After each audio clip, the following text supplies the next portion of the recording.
Hi guys! So for today's video, explain lang kahit alam ko naman wala kayong pake. Hindi, joke lang.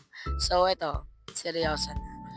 Dahil hindi ako nakapag-vlog ng ilang buwan, ilang linggo, dahil itong phone ko nasira, may dumating sa amin dalawang phone. Kasi yung dalawang phone na yun, yung isa nawala sa lamay. Nakipaglamay kami sa Bulungan Market. Tapos yung isa, nag-away kami ni Love, binasag. So, ayun ang naganap. Tapos itong phone ko na to na nakastack ng buwan na hindi ko nga napagawa kasi nga bumagsak din to sa bulungan. Doon ako nagkaroon ng pagkakataon na ipagawa siya kasi halos wala na talaga kaming magamit. Meron akong friend na nagsanla sa akin ng phone. iPhone din naman yon kaso hindi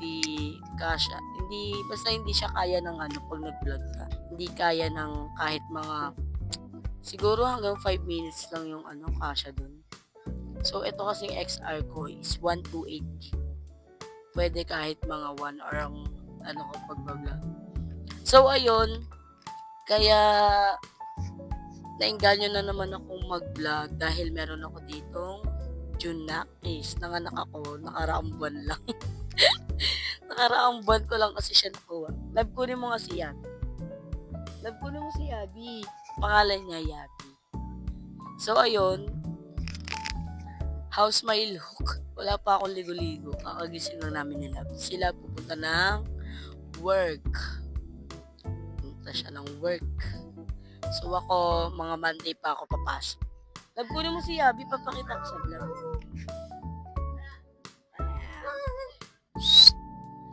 This is my daughter.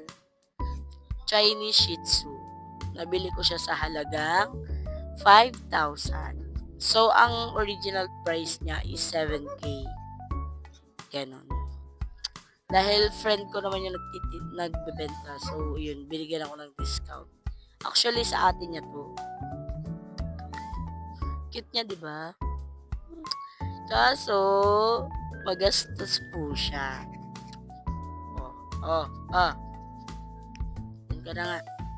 So, ayun guys. Hanggang dito na lang ang aking short vlog. So, ayun, nag-explain lang ako kung ba't hindi na ako nakapag-upload.